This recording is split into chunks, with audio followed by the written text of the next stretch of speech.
په 2009 کې مې په کراچۍ کې یو نظم لیکلی و. د دې نظم عنوان و د ارزوګانو قتل. ستاسو سره شریکوم. راشئ د دور کاتبانو څو خبرې کوم. راشئ د دور کاتبانو څو خبرې کوم. زه به یې وایم تاسو لیکئ چې قصې جوړې شي. راشئ د دور کاتبانو څو خبرې کوم. زه به یې وایم تاسو لیکئ چې قصې جوړې شي. نن د تخلیق او د وجدان په انتها ولاړ یم. نن د تخلیق او د وجدان په انتها ولاړ یم. نن د خپل ذات په دایرو کې کائنات انغاړم. زه د خپل فکر بې بدله شهنشاه د نړۍ په ما د علم منارو د ځان ګمان کړی دی. دا هر څه ولیکئ لیکوالو د لیلا په سبب. راشئ د دور کاتبانو څو خبرې کوم. زه به یې وایم تاسو لیکئ چې قصې جوړې شي. نن د تخلیق او د وجدان په انتها ولاړ یم. نن د خپل ذات په دایرو کې کائنات انغاړم. نن د خپل ذات په دایرو کې کائنات انغاړم.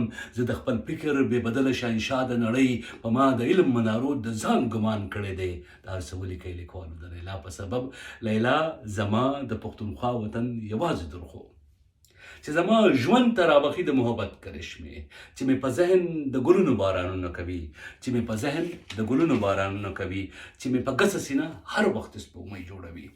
هغه لیلا چې ما په سره غرمه کې هم یادوي.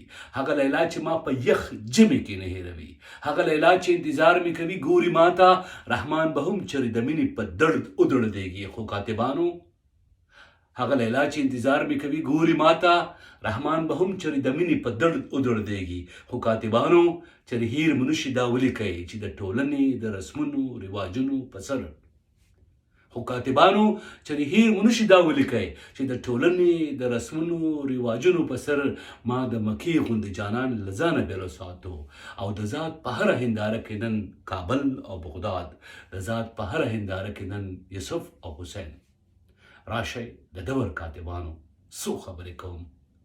راشئ د دور کاتبانو څو خبرې کوم. زه به یې وایم تاسو لیکئ چې قصې جوړې شي. چې قصې جوړې شي.